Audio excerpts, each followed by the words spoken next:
Hello बच्चों, आज हम क्षितिज के गद्य खंड से पाठ 11 बाल गोविंद भगत पढ़ेंगे। इसके लेखक राम वृक्ष बेनीपुरी हैं। आइए सबसे पहले हम लेखक का परिचय पढ़ें। राम वृक्ष बेनीपुरी आधुनिक युग के निबंधकार हैं। उनका जन्म 1899, माता पिता का निधन बचपन में ही हो जाने के कारण जीवन का आरंभिक वर्ष उन्होंने बहुत अभाव में बिताया और शिक्षा पूरी करने के बाद ये स्वाधीनता आंदोलन में सक्रिय रूप से जुड़ गए और कई बार जेल भी गए।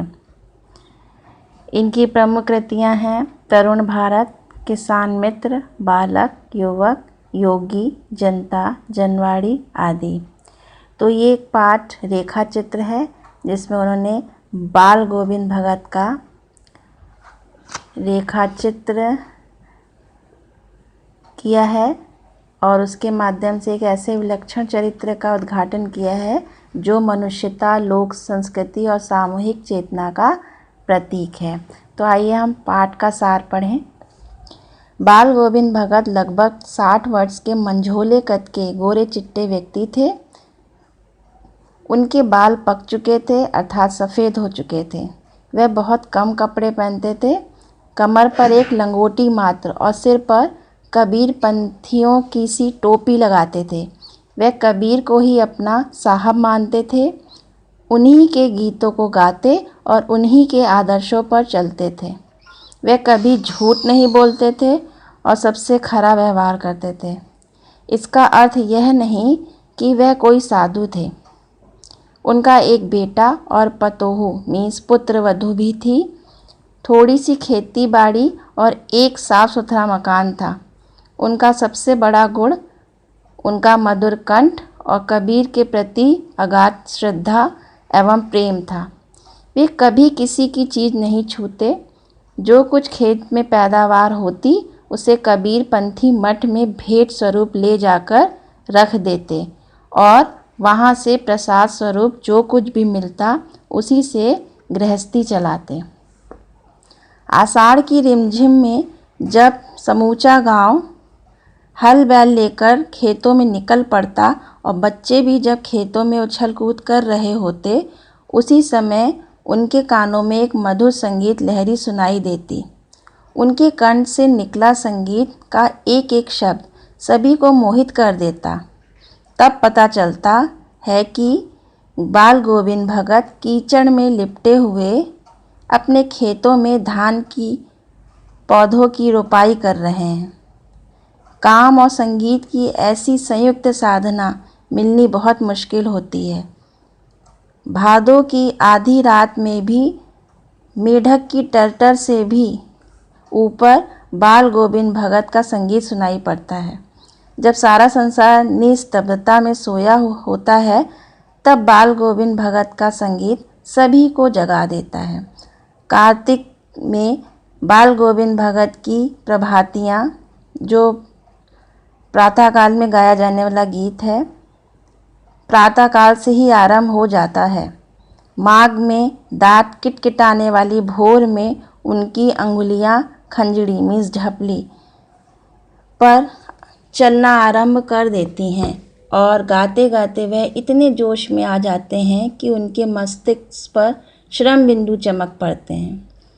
गर्मियों की उमस भरी शाम में मित्र मंडली के साथ बैठकर संगीत में इस प्रकार लीन हो जाते थे कि उनका मन तन पर हावी हो जाता था, अर्थात वे सब गाना गाते गाते नृत्य भी करने लगते थे।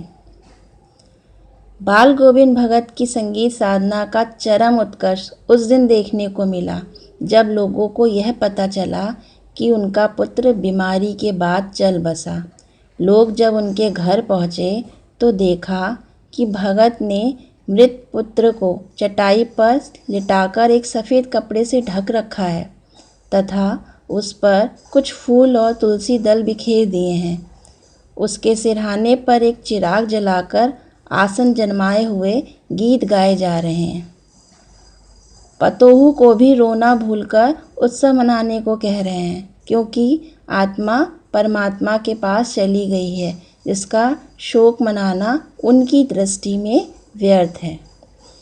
बाल गोविंद भगत कोई समाज सुधारक नहीं थे, किंतु अपने घर में उन्होंने समाज सुधारकों जैसा कार्य किया। अपने पतोहू से अपने पुत्र की चिता को आग दिलाई।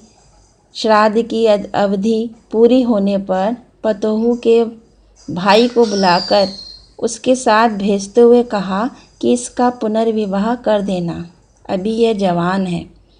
पतोहू के मायके ना जाने की जिद करने और यह कहने कि मेरे जाने के बाद आपके खाने पीने का क्या होगा, किंतु वे अपने निर्णय पर अटल रहे।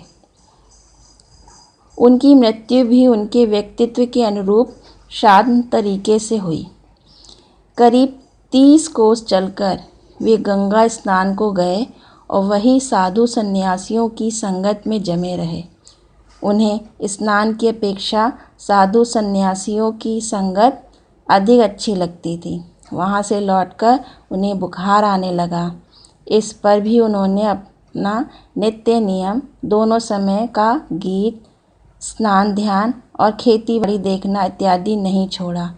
लोगों ने नियमों में ढील देने के लिए कहा तो हंसकर टालते रहे और शाम को भी गीत गाते रहे, किंतु उस दिन उनके गीतों में वह बात नहीं थी। अगले दिन भोर में भगत का गीत ना सुनाई देने पर लोगों ने जाकर देखा तो वह स्वर्ग सिधार चुके थे। अब इस पाठ को आप विस्तार से अपनी पुस्तक से पढ़िएगा। धन्यवाद।